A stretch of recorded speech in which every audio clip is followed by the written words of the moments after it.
What's up, guys? How are you doing? Today we're talking about how to counter Vladimir. Vladimir is one of those champions that I get a lot of questions about. Often I call him a mental block champion, where people tend to lose to this champion even though they shouldn't, and they have lots of issues kind of handling it. So today, how to counter Vladimir. So first, I want to talk about kind of Vlad's strengths, his weaknesses, and then we're going to create an example game plan. And then I'm actually going to show you guys an example from a game I played. So the game I played is it was Victor, and we'll get into that later. And these are screenshots from it. So Vladimir's strengths, he has a lot of lane sustain, right? And what that means is he has more HP to play with. That means you cannot trade even with him, right? If you trade even with him, he's going to out sustain you. You have to make sure you never take a trade that's even. Obviously, his scaling is really, really good. His late game team fighting is really, really good, right? As the game goes on, you know, everything he does gets better, right? He maxes out his Q, and his Q gets low cooldown, and now he's really hard to deal with in a fight.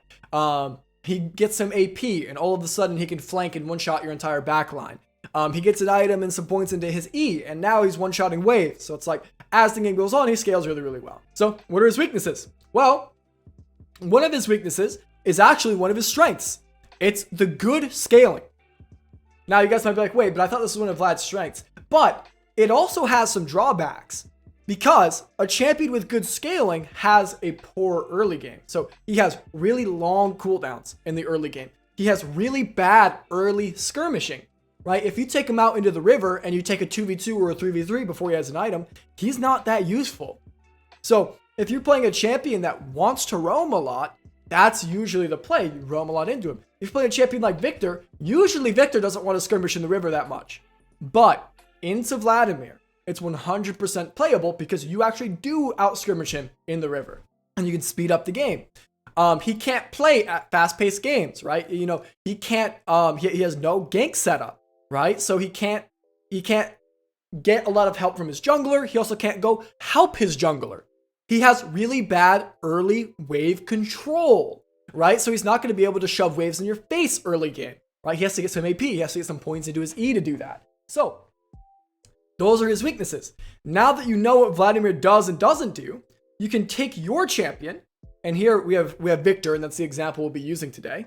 And we can kind of like compare and contrast and create a plan, right? So we're going to compare the identities. Victor, you know, I know my champion, and hopefully you know your champion. My champion is better at wave clear, early skirmishing, and playing a front-to-back team fight, right? But I have worse scaling, worse lane sustain, and worse late game like flank style fights. So the reason it's so important to compare and contrast is because normally in a lot of matchups, say I'm playing Victor against a burst mage. Let's say I'm playing Victor versus Zoe. These are actually swapped. And for the Zoe, I have better scaling and I have better late game fights, but they have the better early skirmishing and they have the better wave clear early. So it's very important that we understand champion identity always as relative to the opponents, right? My champion versus theirs. Victor versus Vladimir, I actually am better in the river fights. I want to get out into the river. That's what I want to do. So our game plan, I've created a game plan for us. We're going to never trade even. We're only going to take winning trades, winning fights, right? If I step up to him and I laser him, but he gets to Q me back, he wins that because he has extra health to play with. So I'm not even going to consider taking fair trades, only trades that I win. Now, if you're playing a more burst style champion, another game plan could be only take burst trades because Vladimir doesn't have good burst damage until late game, right? So only take a trade when you have your full combo. So that's one point. Another point is we're going to look for roams and skirmishes and early fights in lane, right? I'm going to try to fight him in the river. I'm going to try to go help my bot lane. I'm going to try to snowball my jungler.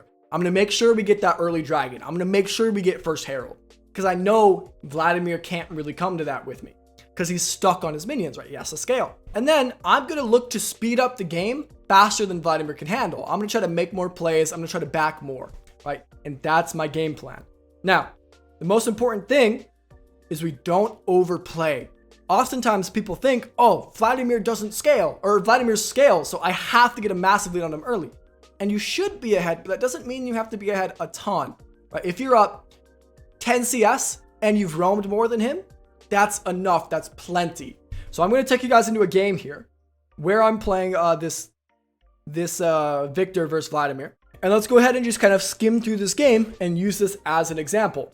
So you can see, you know, we have Victor, Rengar is running, Caitlyn Lux bot lane. Very strong bot lane, a very high tempo jungler that if he gets ahead, he's going to be very, very, very strong. So we start lane. I took first strike. I have monoflow. And the reason I have all this is because I know I'm not really playing to solo kill him. Now, the one reason I trade even here is because I have my rune up, right? I would never take this trade if I didn't have first strike. I'm literally just collecting my free 8 gold. I know that this trade is like winning for Vladimir because he's going to get his Q. He's going to out heal that. So I know you guys might be like, oh, but JS, you just told us not to take that trade. It's different because we had our runes up. So we had monoflow. We had first strike. Yeah, scaling only matters if you're even with this guy. But, you know, if we're going to get free first strike procs, we're going to get more roams. We will not be even with him. And this trade's not great, for sure. But I'm making sure that I hit level 2 first. This is where the superior wave control comes in. I'm auto-attacking the wave a lot. I'm making sure that I have priority. I'm making sure that I get to take the trades I want. Look, his long cooldowns. He just Qs the wave. I'm really far back when he has his empowered Q. You can see I'm clicking back here, right? But he uses his Q. And now I know he doesn't have it for a long, long, long time. It's also really nice about his passive. His passive telegraphs when his Q is up, right? If you guys didn't know this, when it's halfway up, that means he has his Q. And when it's full, it means he has his Q. This bar, until it gets to halfway, is his Q cooldown. So I know he has no cooldowns, so I'm going to come take a trade with him while he has no cooldowns. I'm up a level, I'm up 2 cooldowns, and I get full value out of my first strike. Fortunately, we miss a minion, but this is really good. I have priority for my jungler. I'm going to put vision on the side my jungler is going to, so I can make sure that we win this crab, and then I can look bottom if he decides to gank bottom with him. And I'm going to keep priority. And the reason I'm keeping this wave pushed up is because I'm looking to move. I want to outmove him. Unfortunately, Talon, and this is a full Grandmaster game, by the way, guys. This Talon was Challenger. I was like 450 LP Grandmaster at the time. It's a full Grandmaster lobby on average. And I remember freaking out because the Talon was like way higher LP than everybody. He's like top of Challenger. So I saw Talon get that bottom kill. I'm like, oh no. Talon's going to scale him out. But you can see I'm just focusing on CSing well. I'm proccing my first strike when I can. The Vladimir is also farming pretty well. But it doesn't matter because I have priority. I have more opportunity than him.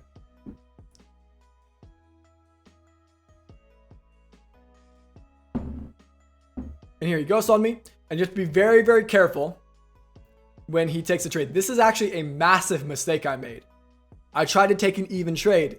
Even trades are not winning when you play this matchup. I should have just disengaged here. I should have walked away, right? I clicked into him. I should not have clicked into him. He pops his ghost, and that forces me to flash. So that's actually a pretty big mistake. I tried to play too hard. And that's often the trap people fall into, is they try to play too much. You try to go too forward. You should not go too forward into champions like Vlad. Play slow, play steady, but try not to make any mistakes. Now here he's trying to bait me into the Talon. Fortunately, he makes the same mistake I made, where he overplays a little bit. We end up getting out here. Very, very nice little play. And the reason the Vlad was so low was because we're only taking trades when we're ahead. The one time we didn't take a trade that was hard winning, we had the pop flash, right? So come back to lane here. We TP to make sure we maintain our CS advantage. Now, I'm up a kill. I'm up a little bit of CS, and my team's losing. I'm not freaking out. I'm staying steady. I'm playing slow. I'm making sure that I still have more opportunity. I'm using my first strike when it comes up, but otherwise, I'm not trading that much. I don't want to overtrade with him. I don't want to overplay. I'm going to stay steady. I'm going to make sure I have more access to opportunity than him. And you can see I'm just last hitting. Nothing crazy. Nothing crazy, just a very stable game here. And, oh, yikes. Yeah, let's go back a little bit. My Rengar's coming out on the map. Rengar's making a bottom play. And we get 3-man ganked. And I know that if I'm getting 3-man ganked, my bot lane gets to make this play for free. So my team's going to start coming back in the game because I'm pulling people to me because I'm pushing into the Vladimir, right? As long as you know that you'll get ganked, that's a good thing. Now, unfortunately, my bot lane still doesn't make use of this play. Even though I got 3-man ganked, that's still okay. We're still ahead here. We're applying good pressure. I'm not overplaying. Oftentimes when I see you guys in these situations, we try to like kill the Vladimir, or we'll try to like take the 1v3 because you feel like if you don't, you'll just get outscaled. But we're fine. Even if you're playing a champion that doesn't scale quite as hard as Victor, you're okay just being up. We're up 10 CS, we're up a kill. Perfectly fine. And of course, we do have first strike, so some champions won't have that luxury, but we're also up the first strike procs, right? Oh, and look, now my Sojani makes a good play. Jax ganked mid. We helped influence that by taking up space, right? The more plays that get made around the map, even if you're not directly in them, as long as you had influence on them, that's major. That's how you beat Vladimir. If you can pull pressure to you and get yourself to get ganked, and that causes, your top lane to speed up the game, that's how you outpace a Vladimir. So at this game right now, we're 7 minutes in. We have 5 kills in a full Grandmaster Challenger game. He's panicking because he can't keep up. He needs his team to slow down. But I keep pushing, I keep having priority, and I look bottom with my team. My support's coming bottom, my jungler's coming bottom with me, and I just take the roam, right? And now we see Talon. So now we know, like, we can get a free bottom gank. We can do Dragon. Either way, Vladimir cannot stop us. So we're going to roam around him.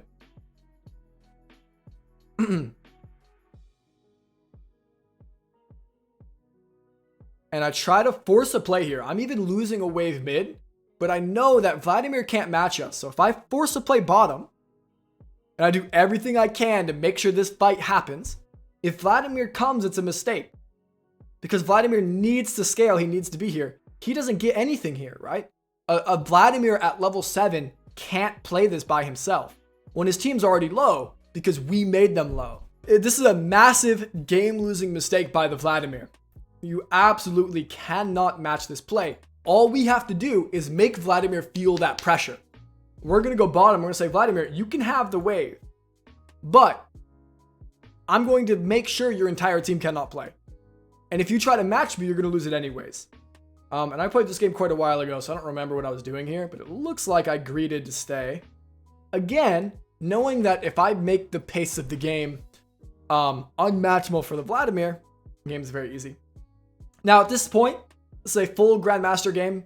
This game's probably over, right?